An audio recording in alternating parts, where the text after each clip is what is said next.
Hi.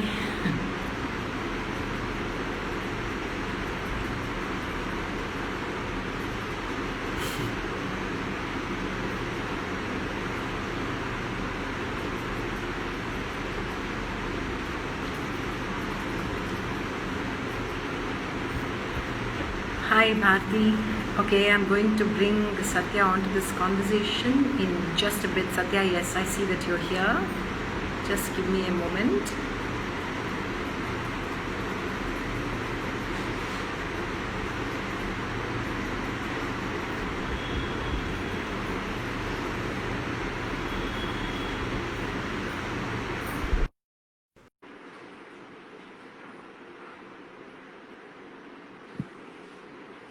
Hi. Hello, can you see How- me? Can you hear me, Sathya? Yes, can you hear me? Yes, all good. Wonderful. Lovely. I don't get, I'm not able to see your sari well enough though. All right, let me move out a little bit. Yeah, neither can anyone see mine. Oh, wow. What sari is that? So that's actually a Bhagalpur tussar. Oh, wow. And did you get it in Chennai? Yes, Wow, yes. beautiful, lovely. So, welcome, Satya. So, this is a series called "In the Company of the Saree," which is by Panjavarnam Silks, and have had the opportunity of kind of catching up with a whole bunch of women from different walks of life, and who all sort of share common love and passion for the sari. And I was keen to have a chat with you because we've worked together. I've seen you, wear so many saris to work, and it would be nice to kind of talk about a lot of things and of course bring in the sari as well. So for those who've just joined, I'm going to briefly introduce Sathya Sriram. If you didn't read the introduction that I posted on the page, Sathya Sriram is a strategy and marketing leader at a leading MNC. She started her career with McKinsey & Co, a strategy consulting firm in the US, and moved to Chennai in 2010. She joined the Hindu group and worked there until last year. And I had the opportunity of working with her closely during that time. Over there, she handled strategy and marketing.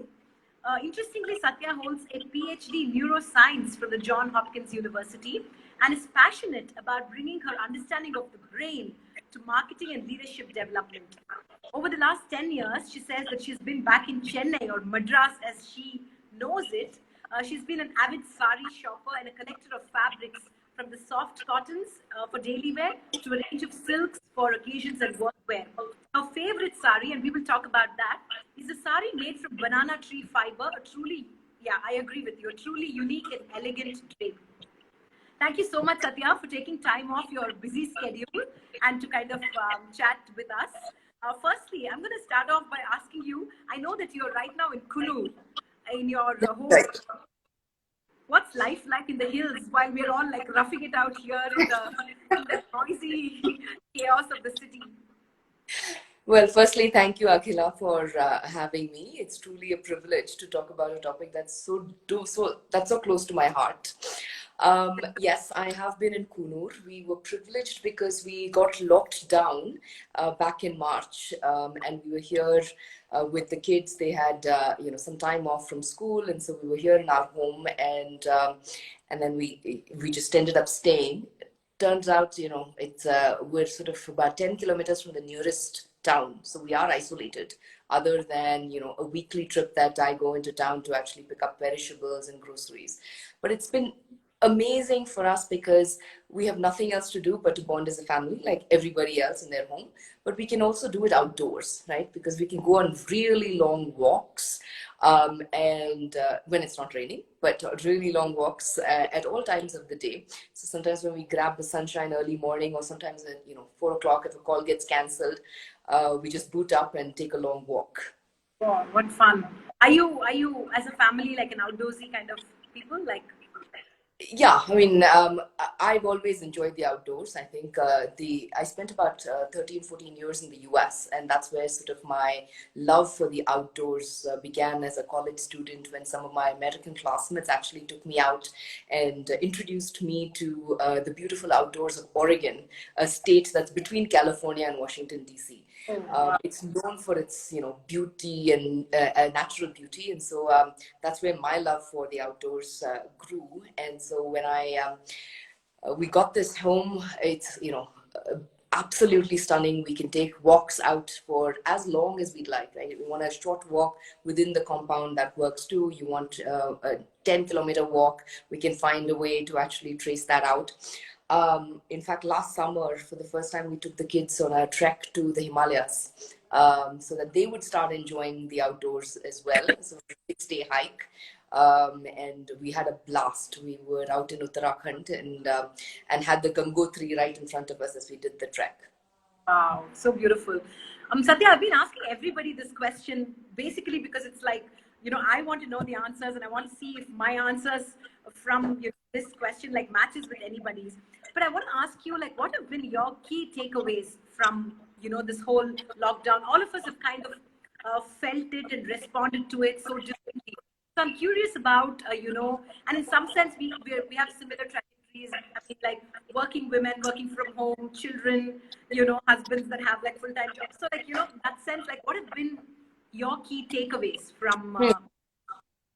Well, I think it's taught us more than anything else the pleasure of actually hanging with family and finding those moments that otherwise, we would have probably chosen to go out with friends instead, or constant distractions that our daily life seem to give us. So I think that family bonding is the first one for me, right? I think we've all found things to do together in isolation. At the same time, be much more accommodating of one another because we're in our spaces and in each other's spaces all the time.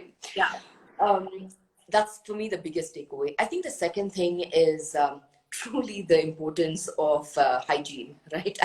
I think I've taken the opportunity to reteach the kids, at least at home, and all of us to be extra cautious. I don't think we think about as much how much we are touching. I tend to be anal about it even before this, and I think this is even further heightened, that sense of being aware of what you are touching and how to continue to keep yourself safe in these times. And I think that's actually gone up quite a bit as well. Yeah, That's interesting perspective. Yeah, lovely. Yeah, super. So, Satya, I want to ask you, you have a fairly hectic job. You work in a strategy and leadership position in a well-known company. I want to ask you, what are your work days like? I mean, have things changed because everybody's talking about how businesses have been hit and stuff. Like my life hasn't changed. My life's actually become busier actually. But I'm curious to know, how are things at your end? So, yeah, I mean, I think a few things have definitely changed. My work days, in good and bad ways, right? Right. So, in good ways, and let's start with that, I actually am not on a plane, which I used to be all the time, almost every week. I know. And so that's been a huge relief, right? To be actually not traveling. And I think for the first time in all of these years, I realized the toll that travel takes on you. You don't realize what it does, sort of your energy levels and the exhaustion, sort of. But now I feel like all of those extra hours and energy I have because I'm not traveling. The on the negative side, I think it's just non-stop, right? There's Zoom calls that you have to be on and present. I mean, even when I was traveling, I would have at least the plane time and the airport ride time that I would have as me time. Now there's none of that. And so it's been a constantly on video. I think after that initial excitement of being on video, many people now turn it off and get on Zoom calls. But I find that to be incredibly rude. So I try to be on video, which means you have to look at least energetic and be engaged because it's very quick to pick up, right? Yeah. The number of meetings and hours in the day have just sort of extended. And can't DJs, right? Yeah, that said, I only have to dress this, on the top half. I don't have to worry about what's below the waist. Yeah. Yeah. Yeah, I guess we're all like, in some sense, there is this whole blurring of work and home, right? I feel like if I'm not working, I'm actually working at home, like I'm doing stuff at home. Yes. So I think that how have you No, found? absolutely. I think it's sort of a continuum now. There's no break and there's no schedule, right? It's just sort of. I also do appreciate though the flexibility of wearing my iPods and cooking, right? Sometimes I'll be making dosas for the kids, and I have to take a 7:30 call. It is what it is, Yeah, and so that flexibility and almost the actually empathy that people have for one another in these right. situations has definitely increased. Yeah, for sure. Yeah. I want to ask you about, you've always had a kind of a fairly busy career. The time that we met, you often talked about how busy your career has always been, and you've always pursued a career. I'm not sure when you took a break when you had your children. Did you? No, I was back after 3 months of Yeah. maternity leave in both cases. Right. So I want to talk to you, Satya, about, just as a woman, and I like to have this conversation with women who have careers, like what is the role of career and how do you think does career define who you are, like your identity, so to speak? Akhila, it's always been who I am, right? And I've actually been privileged to be born in a household and married into a household that has never differentiated, um, whether it is me or my husband and the need for a career. I think it's just something that we've taken for granted. As I tell the kids, right? I mean, you go to school, I go to work, Yeah, and we all have to find something to keep ourselves busy, and to find meaningful ways to contribute yeah, back to society in some way, shape, or form. And work allows me to do that and allows me to stay busy, allows me to contribute to society beyond what I could do. And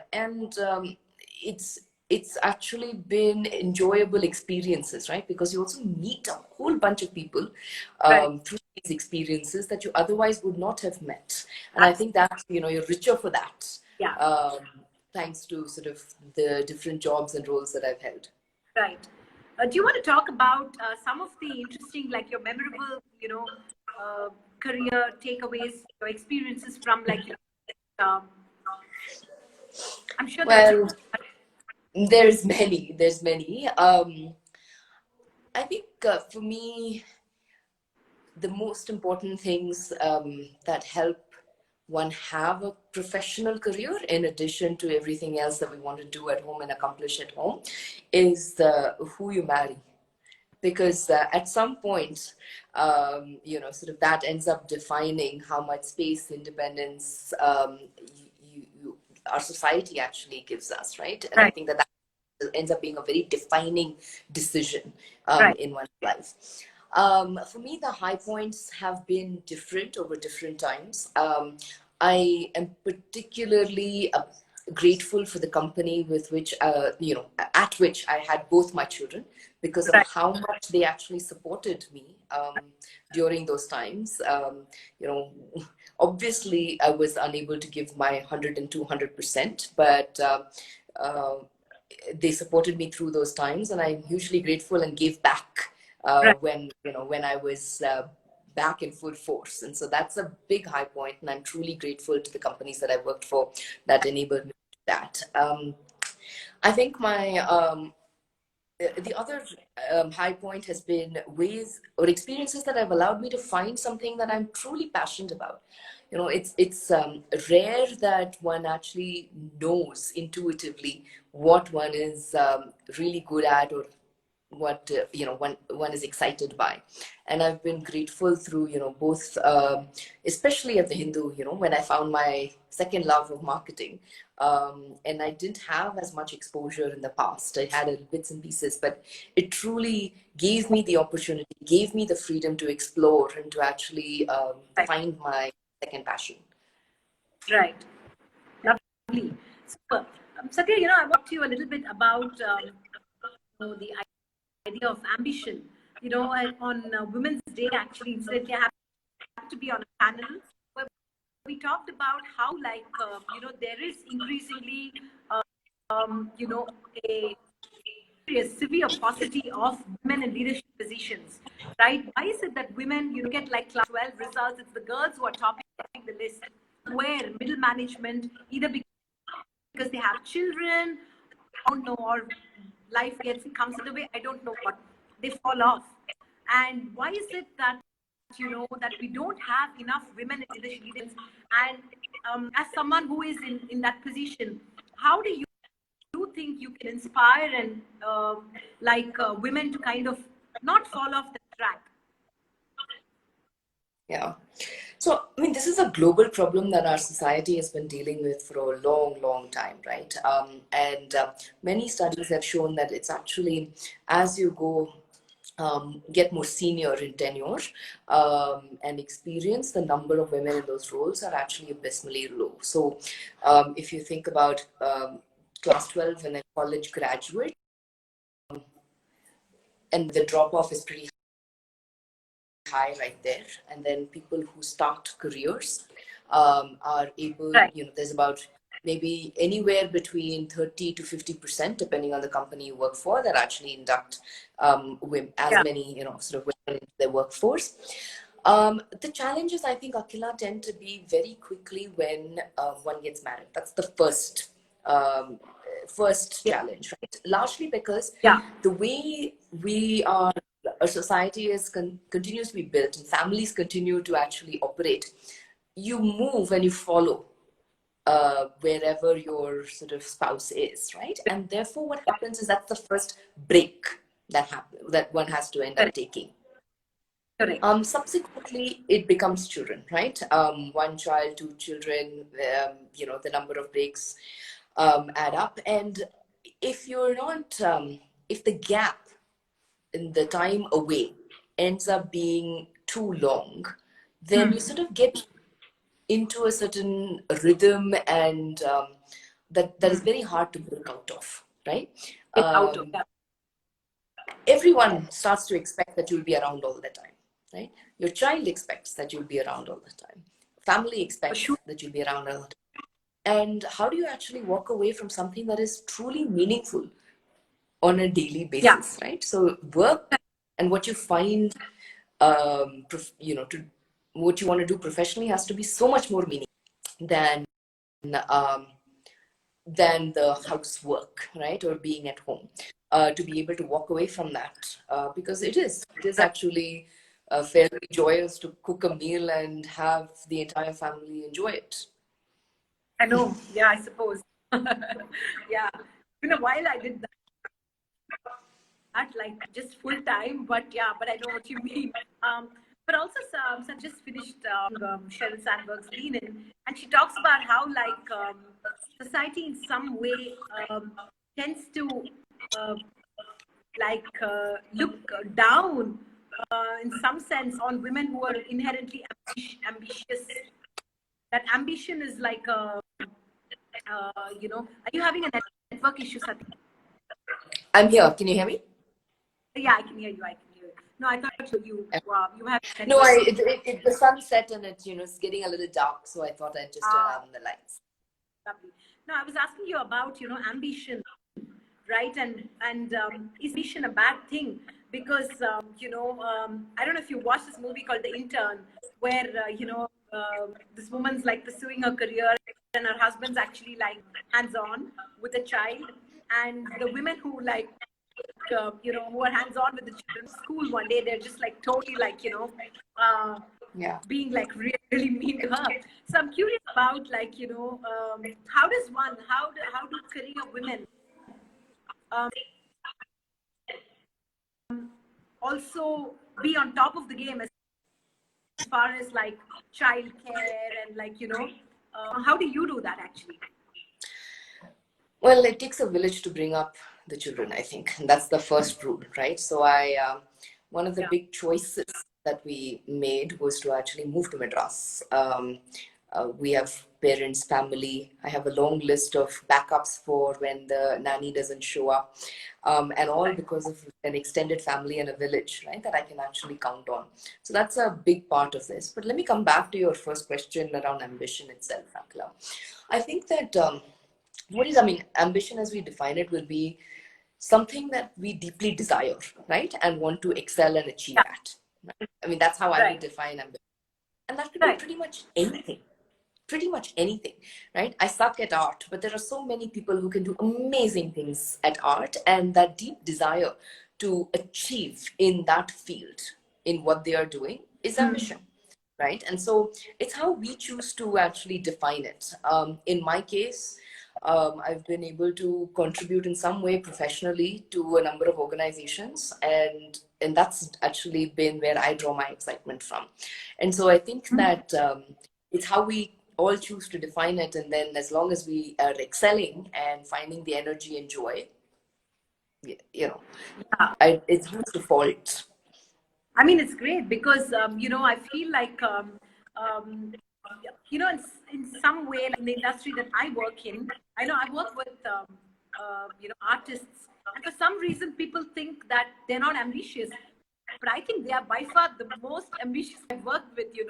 I mean, Absolutely. I mostly interact with women, and women who are like 50 plus, 55 plus, like juggling like families and children and grandchildren, and they sometimes telling me like, hey, we have a call at like 10 p.m. and they're actually like managing it all, There, like, yeah. yeah. But what I was trying to say is, in some ambition is somehow we tend to associate it with a corporate kind of world, which is like you rightly pointed out, that if you did something which you enjoy and desire and find inspiration from, then that's ambition as well. So that's a great point. Yeah. Satya, I want to ask you about, you studied neuroscience at Johns Hopkins University. And I want to ask you about how that training and that education has come in handy, if at all, in terms of the work that you do, which is consulting, marketing. Like, how have you learned or to apply the principles of neuroscience to this context? Yeah. So, actually, the brain is one of the most fascinating organs in our human body, right? At least I venture to say it's one of my most memorable moments when I held the human brain for the first time in my hands, and I had the privilege of doing that as part of my PhD training. Wow. It's actually a very, very fascinating organ, and everything you do is so interconnected and controlled by the different layers and parts of your brain. And so, for me personally, it's been particularly interesting to apply the principles of neuroscience in a couple of different places, right? The first is around marketing itself. What is marketing? It's essentially finding ways to trigger an affinity that you can actually develop towards a product, right? And so if there is the right triggers, whether it is visual cues, words, colors, actually start to play, and those connections actually and triggers allow you to respond and build affinity. And so if you can figure Yeah, out. sorry. Just give me a second. I think your screen is blurring and mine.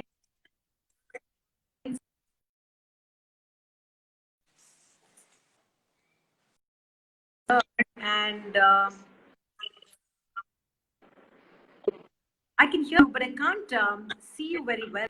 Your screen's completely blurred. Can anybody else, anybody who's here, if you can just give me a thumbs up and tell me if I feel like I can't see Satya at all.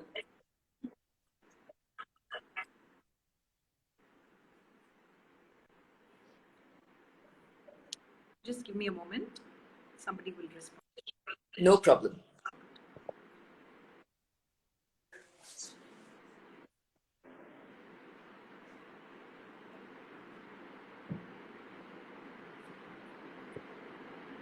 Are you able to see her well? Someone's giving a thumbs. Yeah, so you're able to see her well? Okay. Maybe then I will. Can't see her. Can't. Okay, let me do Yeah. one thing. Let me just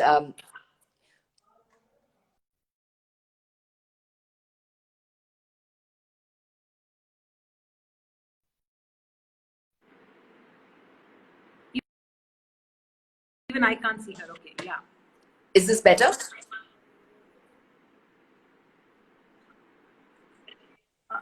Just a little better, but I think Is anyone using, can you turn off the internet? a little better, Satya. I think we could.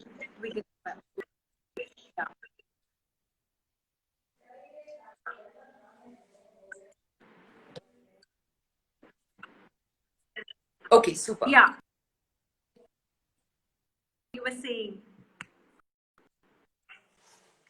So I was thinking marketing about triggers, build affinity for a particular product or an experience. And so it's about figuring out what kind of triggers actually to the segments that you want to respond to the product that you are putting Right. there, right? So constantly you're thinking about sort of, what appeals, what doesn't appeal, what kind of colors, what kind of choices of words, what placements, all of these end up having an impact, and it's how your brain chooses to pick these up, right? And to analyze that and to be able to actually study it is hugely helpful. A second area that I actually use the principles of neuroscience is leadership development. I do a lot of that both in my spare time as well as in my job, and it essentially the brain plays so many tricks on our own behaviors as well as our perception of other people's behaviors, and Right. this then allows us to actually learn to manage um, our emotions, how we respond, how we react, what we say, what we do, in order to grow as a leader and actually respond to the group of people that we're surrounded by. And so bringing those Yeah. principles into sort of my work has been truly fascinating. Wow. I'd like for you to, share your experience of, working at the Hindu, which was, in terms of strategy and marketing, right? And that was like, I think your sort of your first stint at marketing, right? Satya, did you mention that? Yes. Yeah. So could you just talk about what it was like, and also one of the like most like erstwhile brand of, the country and Chennai, so what was that experience like? Yeah, I was motivated to join the Hindu group because it's a brand that I actually grew up with, and therefore hold very, very dear to my heart, right? Right.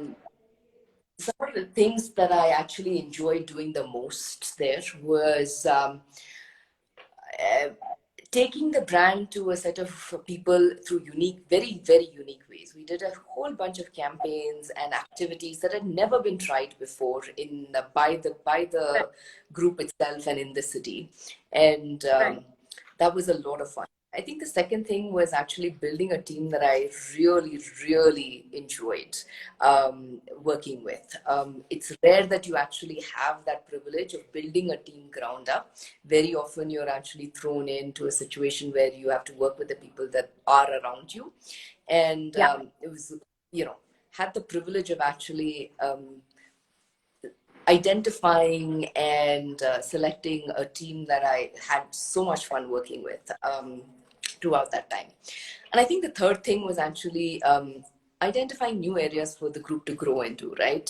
Whether it was some of the marketing solutions work that you and I did together, Akhila, or even the digital subscription work, right? So identifying, exploring new challenges and figuring out how to actually make this happen in a way that, is very cost effective, at the same time will have impact, was actually a lot of fun. Right. Lovely. Satya, I want to talk to you a little bit about, female friendships. This is like an area I always ask all women. And I want to talk to you about what do you think about the power or the power of positive female friendships, and why do you think it's important to kind of for women to surround themselves with women who really have their backs, so to speak, and how do you do that? Have like a large friends circle, especially women who understand your challenges in some way, show empathy, because I think that's crucial, right? To kind of find in friendship like that sense. So could you talk to us? Yeah, I think it's helpful to actually have that positivity, as you mentioned it, largely because who does, you need to have the energy to do everything you have to do, right? Both at home and at work. And Right. who better to draw that energy from than people who actually understand it, right? And then it sort of becomes very mutual. Right. So one of the things I do, for example, is with a number of moms and working moms, I actually block off breakfast times because Okay. it's a really nice time that you have after the kids leave school during normal times, and when you have to start work, right? And I find that most folks are able to accommodate that time and not be distracted. Um, and therefore, we're able to give energy to one another and actually catch up. So, breakfasts are actually one of my favorite catch ups with Right. my mom friends. Right. The second is actually to maintain a network, right? What one of the challenges that women run into is to actually be able to find the time to be able to maintain networks and maintain contact, because Right. there's so much to do between work and home that it gets deprioritized. If I had to choose between hanging out with my child and calling a friend, I will choose hanging out with my child.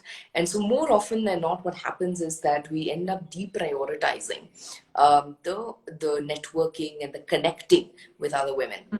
And so finding these slots are important. The second thing I do is I actually maintain a list. And I know it's a Ask you very that. logical, unemotional thing to do, but it's how I work. And so I actually maintain a list of people that I'd like to stay in touch with, and then go through that systematically.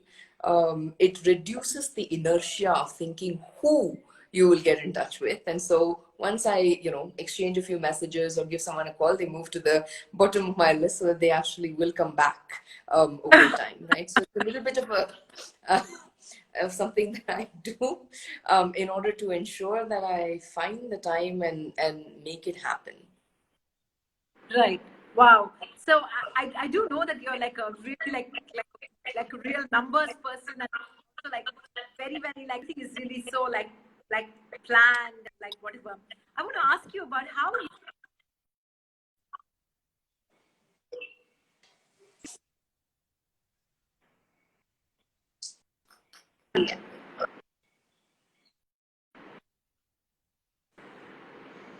Akhila, I'm sorry, I'm going to have to ask you to repeat that.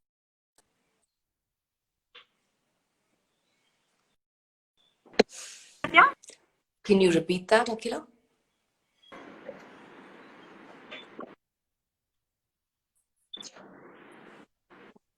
Just going to ask you about how your career in consulting that actually manifest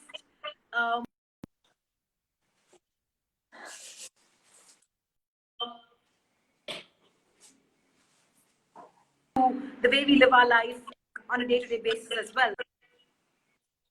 So I want to ask, there have been any conscious influences in terms of your life as a manifested or the way you live your life on a daily basis? Are you talking about individuals or just the kind of work that is done? No, I'm talking about like the kind, like, I mean, like, for example, let me tell you, like, just by virtue of working with artists, for example, now, there are like a set of things that I have learned to kind of iron out in my daily life. Like, there are things that I learned from my work that I kind of put in this in terms of the things I do at home, right? Which is probably not the way it would have been when I was a journalist, for example.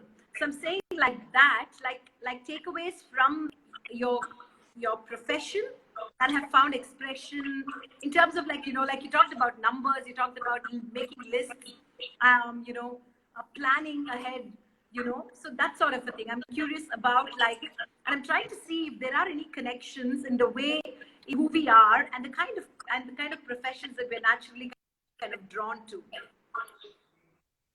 Interesting.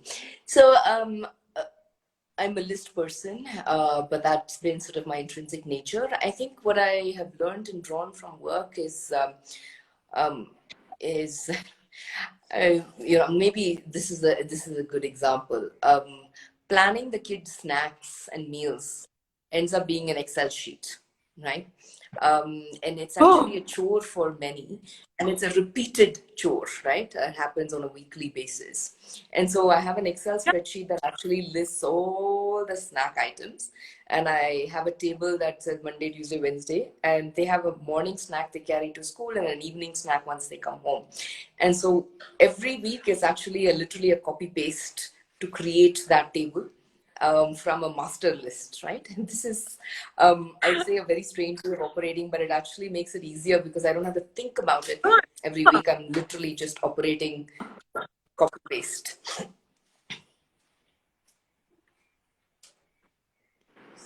Wow, fantastic. Oh my God. The other thing that I think is a other thing that I think is, I don't know if it's a good habit or a bad habit, but it is a practice. One of the things in consulting is you're always communicating through PowerPoint, right? And charts.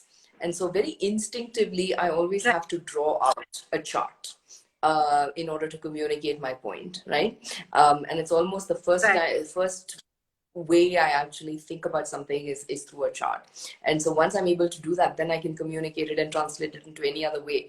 But the first instinct is to have a paper and a pen and and to actually draw it out as a chart. Wow. Fascinating. Yeah. Satya, I'm curious about, as a consultant,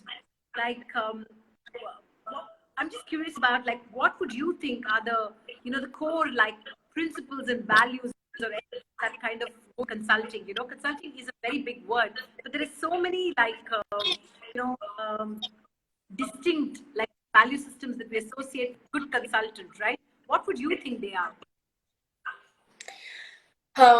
I think one of the biggest ones is client first, right? Because as a consultant, your customer is your client, and you have to think about them first, and that's a key and only value, right? That will actually matter the most.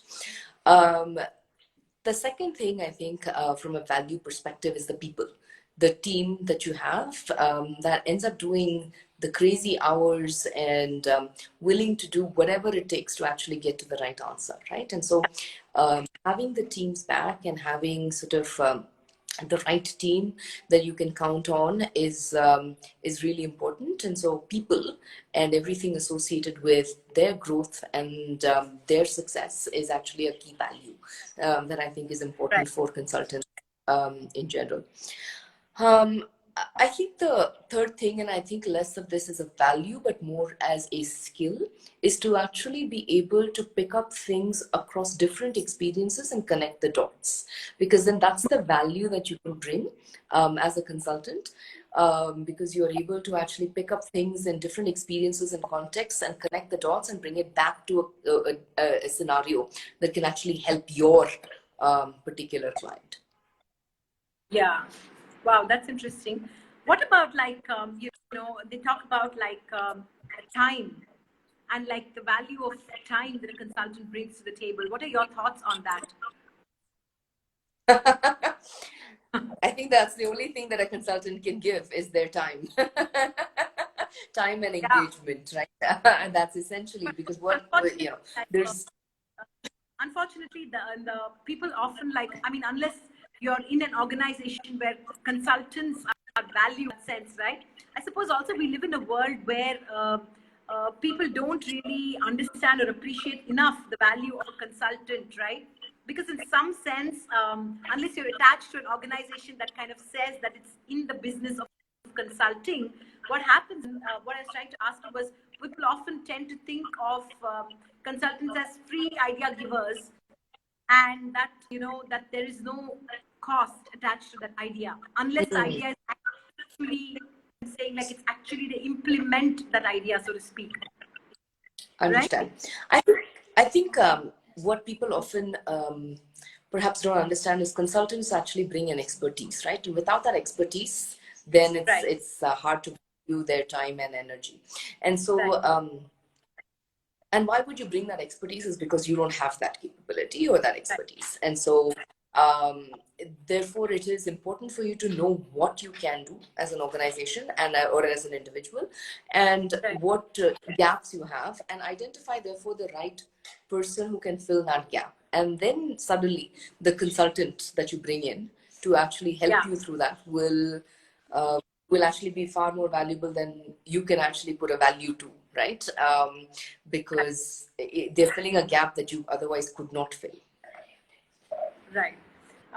Sathya, I checked out your Instagram page actually, just, and I saw so many pictures of food. So I want to know, like, are you guys foodies as a family, and do you enjoy cooking? What's your relationship with food? Because clearly, it seems like you guys have, at least you have a really intimate relationship with food, like so much variety in the food and the pictures. So I want you to talk about your relationship with food. Yes, food is very, very close to what we do together as a family and bond over as a family. For me personally, cooking is actually a source of energy, perhaps because I don't do enough of it. And I tremendously actually value my time in the kitchen. I love experimenting with it. It gives me a lot of energy. Every time I've had a tough week or I expect a tough week, I actually end up spending that time at the weekend in the kitchen so that I can actually rejuvenate. So it's for me a big source of my personal energy. And I guess because it's central to me, everybody around me has now learned to love it as well. And my husband is fabulous at desserts, and so I don't go anywhere close to that. I leave that entire department to him. My daughter is following his footsteps, and so she'll walk into the kitchen in the afternoon and just decide, oh, I feel like baking cookies, and whip it up. She almost doesn't need any supervision anymore.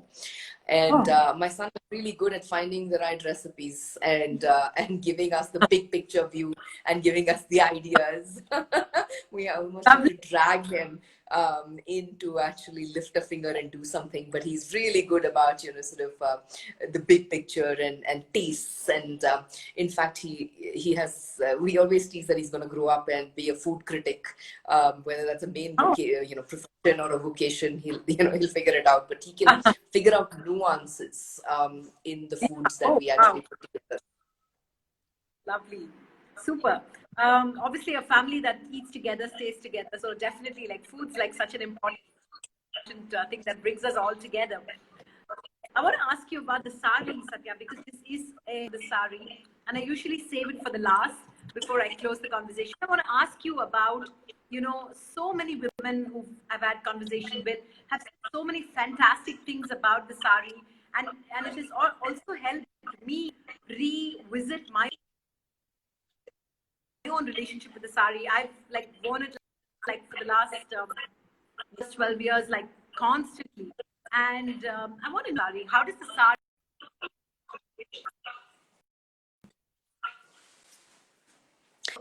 My relationship with the saree actually began on my 16th birthday, and I remember this distinctly because my grandfather decided that for his two granddaughters, this would be the gift that he, gives us. It was my first Panjavarnam saree. I still have it. And I remember draping myself that first time as on my 16th birthday and taking that photograph. And so the love for the saree actually began then and has always been there, but when I was abroad for many, many years, it was really hard to find the right occasions. And so when I finally moved back to Madras in 2010, it allowed me to actually upgrade my wardrobe. And find every and any occasion to actually find or even drape a saree. Yeah. I mean, but what is it, from when you wear it, right? And when you probably wear it to work and stuff, how does it make you feel? Like, does it give you a sense of confidence? Does it give you a sense of identity?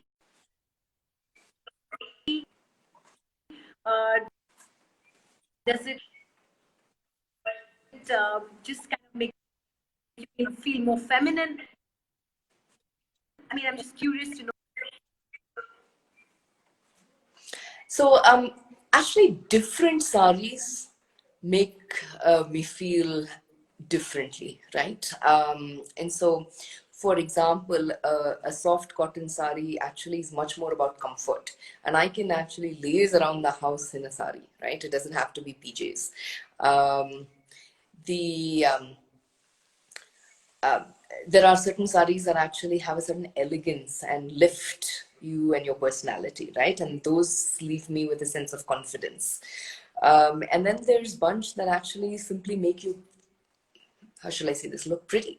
And that actually gives you a different kind of energy and bounce in your step. And so I think it really depends on the sari itself, Akhila. I think it's hard to say all saris evoke a certain emotion. I think different kinds of saris evoke different kinds of emotions and feelings.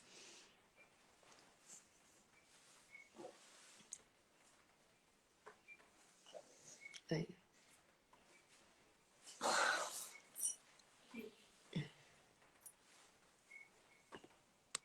Yeah, Ma. You could be on Instagram Live.